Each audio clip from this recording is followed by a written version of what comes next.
Hey everybody, this is going to be a vehicle review of my newest car because, you know, it's been over a year, so it was time.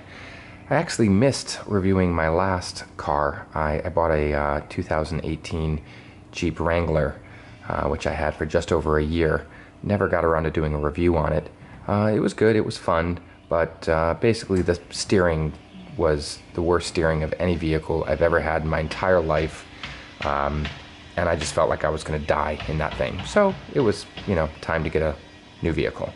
So I'm back to the Porsche family. I picked up a 2018 Porsche Macan. The reason I got a 2018 is because this was the dealer down here in Raleigh, North Carolina has a bunch of certified pre-owns right now because I think they're getting rid of all of their loaner vehicles. So while this vehicle is pretty new and in perfect shape, it has 9,000 miles on it, and I pretty much got it for about 15,000 off of MSRP. And I still got a 5-year unlimited mile certified pre-owned warranty. So I don't think there's a better deal to be had than getting a certified pre-owned right now.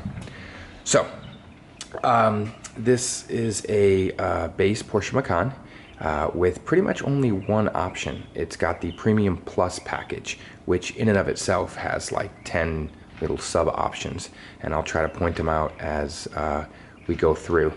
I ended up paying about $44,000 for it. And I think that's a hell of a deal for a Macan.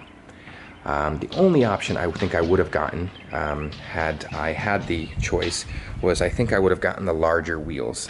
These wheels do look a little funny. There's a lot of space between the wheel and the top of the wheel well trim. So I think I would have gotten the 19s, but the actual rims themselves look fine. So I got it in white, and I think the white with the contrasting black looks absolutely awesome. I'll do a walk around for you.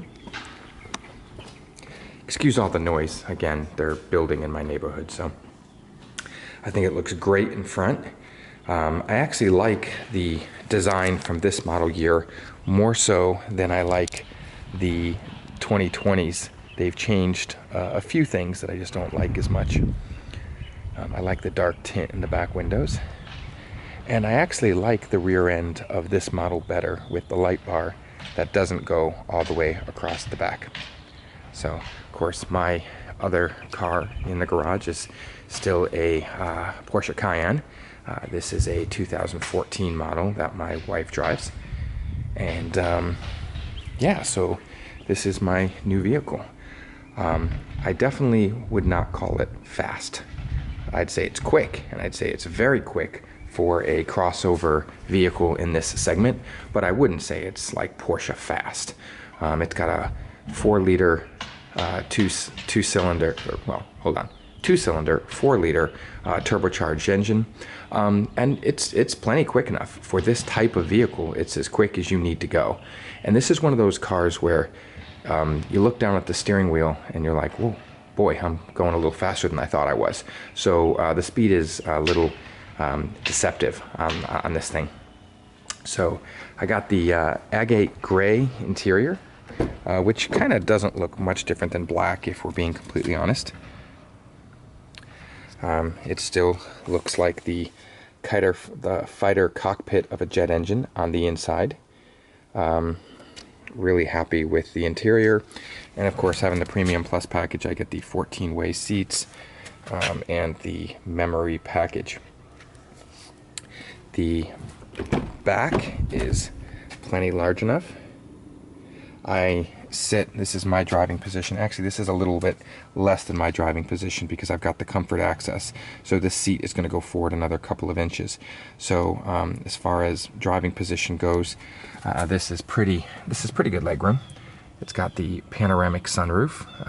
There's a button to bring the slide, the mesh netting automatically to the front, and then the sunroof retracts basically to that middle bar, giving the front passengers a sunroof, but the rear passengers will always have glass over their head. Of course, to open the tailgate, you have to push this button here. And there is lots of storage space here in the back. And the seats lay down in different sections, and you can even lay down that middle section by itself if you want to lay down skis or whatever. There is a inflatable spare underneath here, along with the jacks and the pump kit for that. So very practical, lots of space.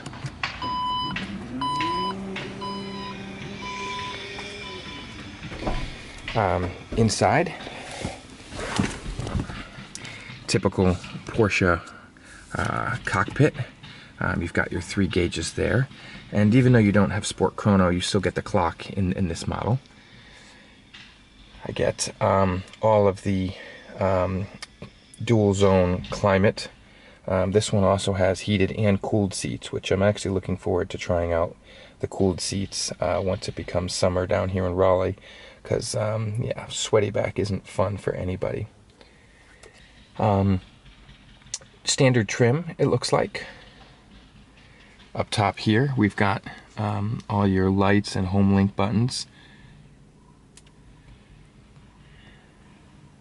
Your steering wheel, it's upside down right now, sorry, has control options for the MFD, whatever it's called, display, multifunction display there, as well as volume, phone controls, and a special programmable button. The car has Apple CarPlay, and you plug into a USB drive or USB slot down there, and I just have a little cable that comes out here, and I've been putting my phone right in here. I have an iPhone 6S and it fits right in here, or I just put it in the cup holders. This slides forward, so you have to be careful if you're putting your phone there. So I've just been putting it in here, which also has another 12-volt outlet if I ever need it. Right here we have places to put SD slots for music, as well as a CD, DVD, which I think primarily is only going to be used for updates and things like that. I don't have any CDs anymore. So yeah, I'm absolutely thrilled with this car. It is, I've had it for 2 days. It drives very similarly to my wife's Cayenne, although it feels more like a car. You're definitely lower to the ground, but while not fast, it definitely feels more like a comfort car. It's got great cornering, great turning, it feels very planted, and you don't, you can definitely corner in this thing better than you would think a crossover should have any right to. So it definitely has Porsche steering and Porsche feel, if not totally Porsche speed. So yeah, I'm totally thrilled with this. Totally thrilled with the deal I got on this. I mean, I basically saved $15,000 on this car. So yeah, that's definitely the way to go. Let someone else pay the depreciation for once. It's wide, and actually fitting it in my third car garage, I probably only have 2 or 3 inches on either side. And of course, my wife refuses to share the 2-car garage, so yeah, I'm pulling into the third car garage. I still have my Jeep Renegade as a third vehicle.